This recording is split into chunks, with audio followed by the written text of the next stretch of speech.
Hi everyone, in today's video we will fix a Bosch Dishwasher E22 error. Filter, sump blockage, drain clean and a reset guide.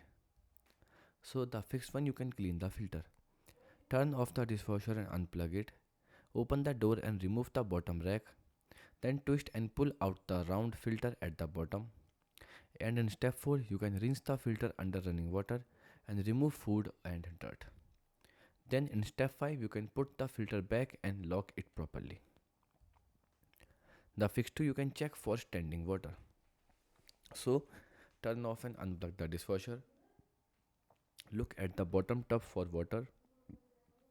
Then if you see water, use a cup or towel to remove it. Then in step 4 you can clean around the drain area for any food or trapped and then restart the dishwasher.